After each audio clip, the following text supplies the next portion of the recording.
Mr. Scott, beam me up. Fascinating.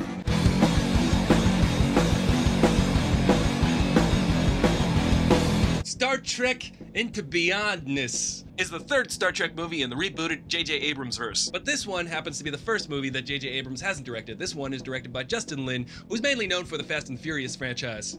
Fast and the Furious French fries, delicious. That's how I eat my French fries. Fast and Furious. It stars Chris Pine, Zachary Quinto. Is it Quinto or Quinto? Joe? Quinto? Because I know it's not La Quinta, it's La Quinta. And La Quinta is Spanish for high-speed internet. I learned that from a billboard. Keith Urban, Zoe Saldana, John Cho, and of course the late, great Anton Yelchin. This movie starts out 3 years into the 5-year mission that the Starship Enterprise is supposed to go on because that's their job. They're supposed to explore deep space, and finally, 3 movies in, we're exploring deep space. Congratulations, Star Trek. You've begun to trek the stars. You've got Captain Kirk wondering whether or not he should continue with Starfleet and exploring deep space because he finds it monotonous. He even makes a joke that it's becoming a bit episodic.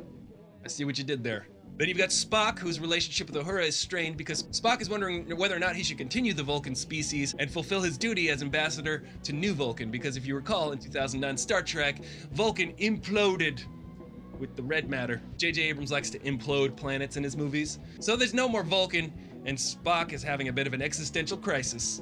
The crew of the Starship Enterprise investigated distress signal, and they go out and they find out it's a trap! It's a trap!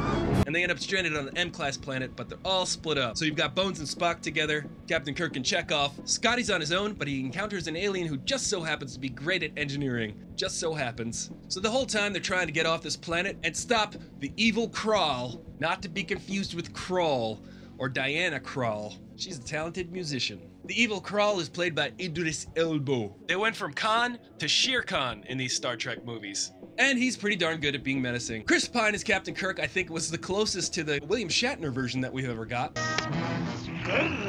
Yeah, that one. Classic. I love it.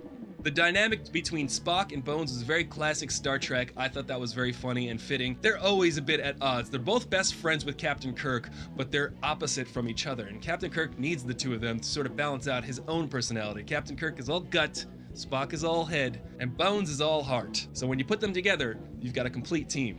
But of course, in this movie, they're separated. Scotty, played by Simon Pegg, is great. He's got some good one-liners in this movie. Anton Yelchin is just so awesome as Chekhov. You kind of do get the feels when you see Anton Yelchin on screen, and it's a little bit heartbreaking. Just knowing that he's not around anymore to give us some great performances. But he does such a good job and services the movie really well. And then you've got John Cho, who's such a boss and a badass in this movie. And they reveal that he happens to be gay. So what? Who cares? So what?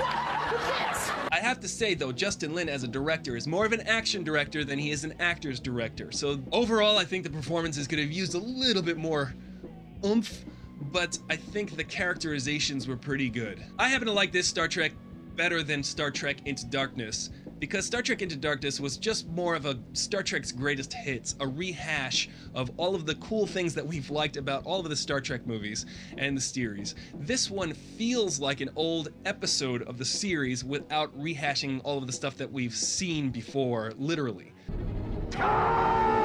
It feels like something we've seen before, but they don't blatantly rip off moments from classic Star Trek. I'm a big Star Trek fan, so I'm a little bit biased. I do like the new Star Trek. I don't love it, but I'm glad they're still making Star Trek movies. Star Trek as a series has definitely steered away from its original core fan base in order to try to please the masses. And when you do that, you sacrifice some of your integrity. This movie is kind of caught in between an action summer blockbuster and a classic Star Trek episode, but really just ends up being a summer blockbuster. This one doesn't really go that deep into a social message like Star Trek is known for. It's not revolutionary, but there are some cool ideas in there. Every Star Trek movie likes to incorporate some new science and some new ideas, although the science does get dumbed down. This one fast and furiously turns into movie science and space explosions. In the end, I'm a big fan of the original series of Star Trek and the next generation of Star Trek, and what this movie boils down to for me was a decent episode of either one of those series. Let's go to the Froometer. I give this movie 3.75 Fros out of 5. There are a lot of good character moments in this movie. It's plenty funny. There's a lot of action to keep you entertained. And I think fans of the original series and fans of J.J. Abrams' rebooted version will find this movie satisfactory. Not over the top, not overwhelmingly amazing, but just fine. It's pretty good. It's a decent installment in the series, but not the greatest. Not by far. It is not Star Trek II, The Wrath of Khan! That much is certain. Well, that's my review. How about you? Are you gonna go see Star Trek Beyond? Let me know in the comments below. And remember to like this video, and if you want to help science discover alien life forms, there's a way you could do that, actually. It's pretty neat. So click the icon on my face at the end of this video to check out more information on that. I'm Aristotle Full Throttle, your bro with the fro and the know, and I'll see you later. Live long and prosper. Make that paper till you're old. High five. Just see an honest review from someone who actually saw the movie and who loves the original Ghostbusters and can judge it on its own merits. Well, welcome. Nice shirt. No, thank you. Ghostbusters, directed by Paul Feig.